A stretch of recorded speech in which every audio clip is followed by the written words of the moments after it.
Oluvannyuma lw'enteekateeka gye nabagambako emabegako eri ku Entebbe International Airport, oluvannyuma lw'ebigambo ebyayogerwa Robert Kyagulanyi Bobi Wine ko n'abantu ab'enjawulo okuva mu kibiina ekya National Unity Platform giyite NUP ng'eno nno olwanga 14 January omwaka 2021 lwe tugenda okubeera nga tugamba nti lwe yalondebwa mu butongole n'ebeera nga erina okubeera nga pate ekulembera eggwanga erya Uganda olw'obuculupanya n'obubbi obwa gavumenti eya NRM eya Mwami Yoweri Kaguta Tibuhaburwa. Wenjogerera ebintu tebyavaayo nga bwe twali tubirindirira, naye ku mulundi guno kirabika munnange embeera yeeyongedde okwononeka, era kikimu ku byandeetedde okuvayo n'enkola program olunaku olw'eggulo n'enkugamba ku lukuŋŋaana oba olukiiko namutaayika olwayitibwa omukulu Yoweri Kaguta Tibuhaburwa wali mu maka g'eggwanga Entebbe, oluvannyuma lw'okukitegeerako n'okugambibwako nti ekigenda okubeerawo nga Bobi Wine akomawo mu ggwanga erya Uganda tagenda kubeera nga akinyumirwa. Olwo nno omukulu ono nga tannaba kubeera nga ayita olukiiko luno olugenda otuula olunaku olw'enkya ku Lwokuna, yatandikiddewo butereevu okuteeka amakanda ag'amagye okwetooloola Entebbe International Airport. Era nkiwa abayitiddeko ku airport mwategedde bulungi nnyo era mulabyeko ku nkyukakyuka ey'enjawulo eriwo naddala ku checkpoint w'oyingirira ko ne woofulumira Entebbe International Airport. Era nga amagye olwaleero gafuukidde ddala ab'oku kitundu awo ku Entebbe International Airport, era nga bw'otuukawo ogageraageranya n'ennamba ey'ennyonyi eraninga ku Entebbe Airport. Era nga olwaleero wenjagala okubeera nga mpita nate olunaku olwaleero njagala okubeera nga nkutumirako yonna gy'ompulirira nti webala okubeera nga weekuumidde ku mukutu Lugaba yebala oyo akumpeeredde obulamu n'otuuka olunaku olwaleero ng'oli omu ku abo abatemya obukofu abafiiriddwako abantu bammwe. Omukama Katonda yeeyongere nate okubewa mpeera ekiwummulo eky'emirembe. Abalina abalwadde n'abatendewaliddwa wiiki beetannaba kubeera nga ebatambulira bulungi, Katonda oyo Lugaba nnyini byonna yeeyongere okubateeramu obwangu ebatambulire maridaadi. Ngera kutandikirawo bunnambiro era nga njagala okubeera nga vidiyo eno ngikola mu ngeri y'enjawulo nga nkunga buli munnayuganda okwetooloola eggwanga n'abali emitala w'amayanja okutandikira ddala ku mawanga agatuli ku mulirwano nti olunaku mulindwa lulabika olwaleero officially lugenda kubeera nga ndulangirira, era munnange n'amaanyi amangi njagala okubeera nga nkugamba nti olunaku nga 5 October njagala gwe wenna abadde alina enteekateeka egenda mu kibuga Kampala ekkuba eryo oliyiteko okwate ewaali Clock Tower yogayogo oyolekere ku Entebbe Road obeere omu ku abo, oba onyambe weetooloole ogende ku luguudo luno olupya oweeyo 5,000 anti gavumenti yammwe kyeyagala okukola obeere ng'oluyitamu direct ogende ku Entebbe International Airport nga 5 October obeere ng'olindirira omukulu Robert Kyagulanyi Bobi Wine mu butongole.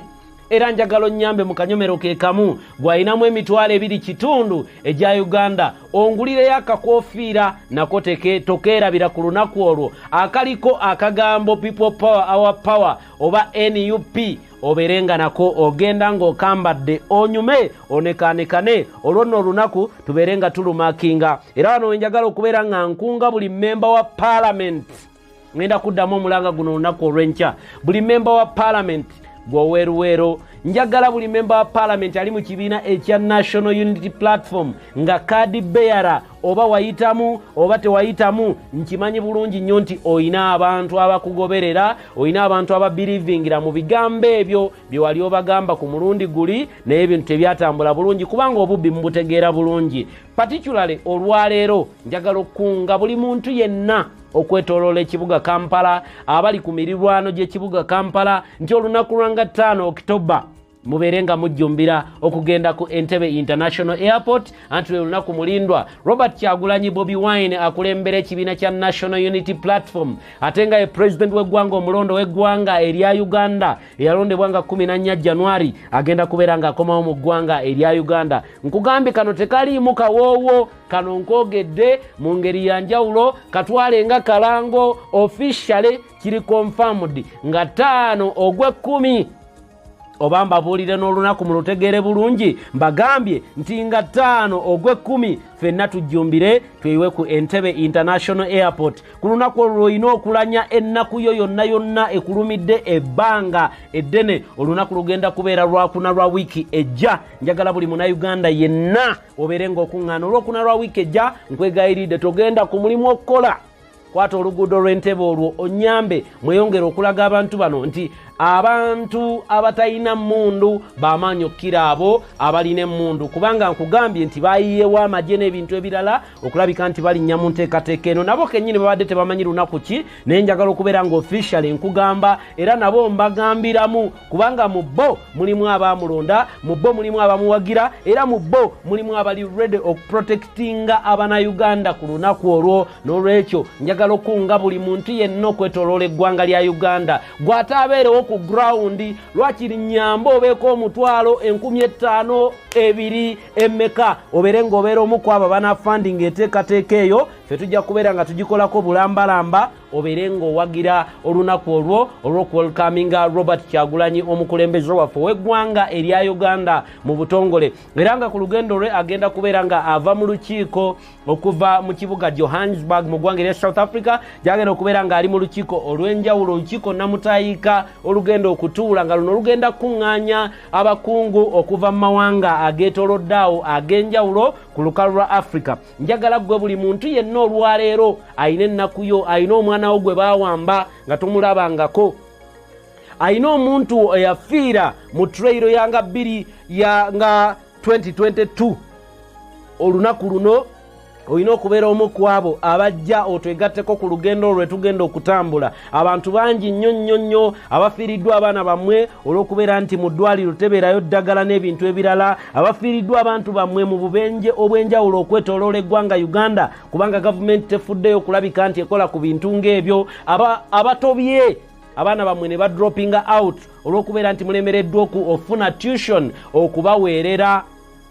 Emiwendo gy'ebintu bwe giba nga gikunyiga luno lunaku lwokka lw'olina muganda wange okujja okulaga obutali bumativu bwo. Era n'olwekyo ku Entebbe International Airport kigenda kubeera kijjobi, kugenda kubeera kulya na kukomba ngalo nga tuwelkaminga Robert Kyagulanyi Bobi Wine mu butongole okuva mu ggwanga erya Canada gye gyagenda okuva ate mu butongole agende mu ggwanga erya South Africa. Mwami Yoweri Kaguta Tibuhaburwa olwo nno olukiiko lwe olugendo tulo olunaku olwokuna njakudda nkubulire ebinaaba bivuddeyo nakugambye nti bali mu kunoonya mpenda, bawatanya, bayiiyayiiya newankubadde ng'olwedde bayiiya amagye. Njagala okugamba nti abo abantu booti abali mu uniformu, eyo uniformu egulwa, the revenue collected from you, therefore you shouldn't fear going there. Obeera omu ku abo bagenda okubeera nga mwatendinga. Neeyongera obbakubira omulanga n'abali yagadde okucontributinga kweno enteekateeka gye tuliko ey'okulabika nti tufuna enteekateeka yonna okukolebwa malidaadi,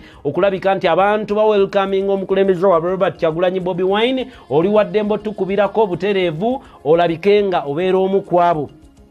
Neeyongera okugatta ku mulanga gwa munywanyi wange yeekolera itongwa munankyukakyuka munnange abeeyongera okubeera nga mugula obukofiira obwo. Twagala ku paintinga Uganda red ku lunaku olwo, nkiddamu twagala ku paintinga Uganda red.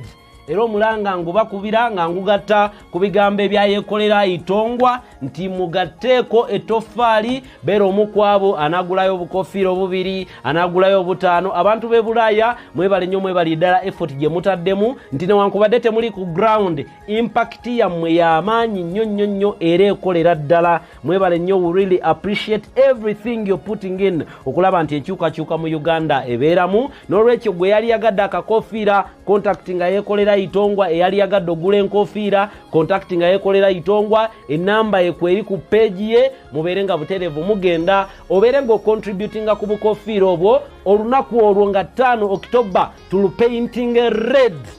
I repeat, tupaintinge nga 5 October red mu Uganda. Tubeere ng'obukofiira bubunye buli wamu, bijaketi ebya red biveeyo, buli kyambalo kyonna kiveeyo.